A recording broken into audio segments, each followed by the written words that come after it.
আসসালামু আলাইকুম।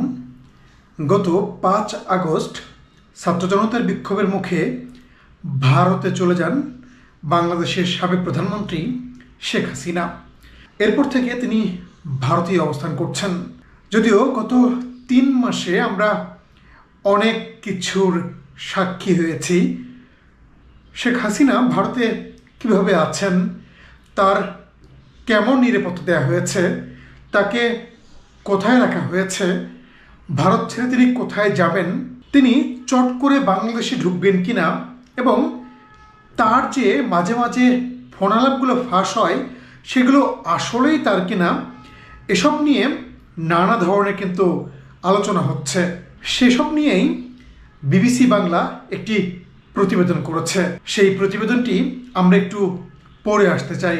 বিবিসি বাংলার ওই প্রতিবেদনের শিরোনাম, ভারতে শেখ হাসিনার ১০০ দিন কিভাবে রয়েছেন, সামনেই বা কি।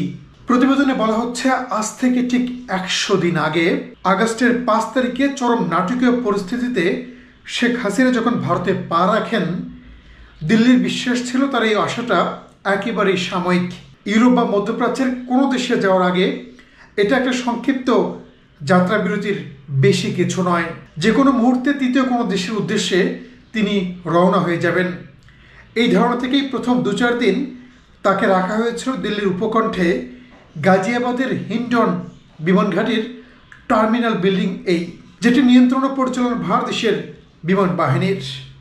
যদিও চট করে যখন শেখ হাসিনার তৃতীয় কোনো দেশে পাড়ি দেওয়া সম্ভব হচ্ছে না, বিষয়টি যখন স্পষ্ট হয়ে ওঠে, ঠিক তখন ভারত সরকার তাকে হিন্ডন থেকে সরিয়ে আনে দিল্লির কোনো এক গোপন ঠিকানায়।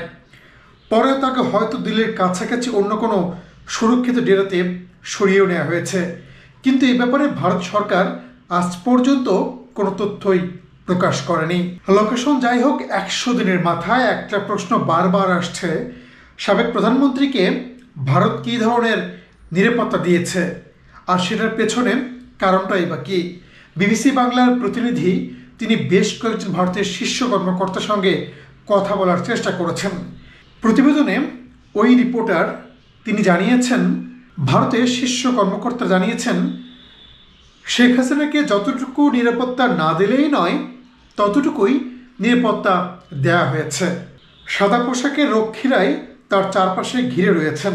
শেখ হাসিনার নিরাপত্তায় গোপনীয়তার বিষয়টির উপর গুরুত্ব দেওয়া হচ্ছে। এছাড়াও আরেকটি বিষয় এখানে তুলে ধরা হয়েছে, তা হলো শেখ হাসিনাকে এক জায়গা থেকে আরেক জায়গায় নিয়ে যাওয়া কিংবা তার সঙ্গে অন্যদের দেখা করানোর ব্যবস্থা, এটাও যতটা সম্ভব এড়ানোর চেষ্টা করা হচ্ছে, যাতে হুটহাট কেউ তার সাথে দেখা করতে না পারে। যার কারণে কিন্তু দিল্লির মর্নিং ওয়াকারদের স্বর্গ লোদি গার্ডেনে তিনি এসে মাঝে মাঝে হাঁটাহাঁটি করে যাচ্ছেন, কিংবা ইচ্ছা করলে নিজামুদ্দিন আউলিয়ার দরগায় বৃহস্পতিবারের সন্ধ্যায় কাওয়ালি শুনে আসছেন।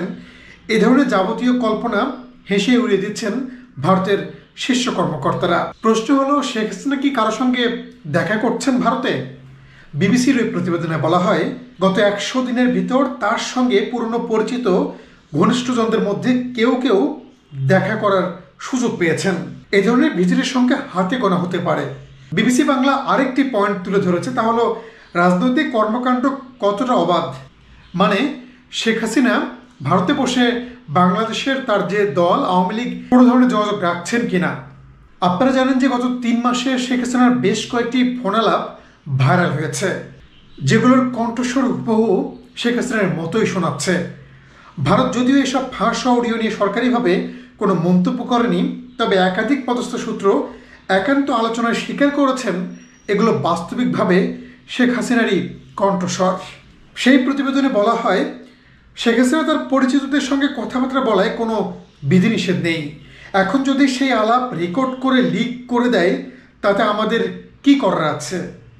সেই প্রতিবেদনে এও দাবি করা হয়, দিল্লি এইসব কথাবার্তা হতে দিচ্ছে এবং পুরো সুযোগ বুঝে তা লিকও করে দিচ্ছে, যাতে যত বেশি সম্ভব লোকের কাছে পৌঁছাতে পারে।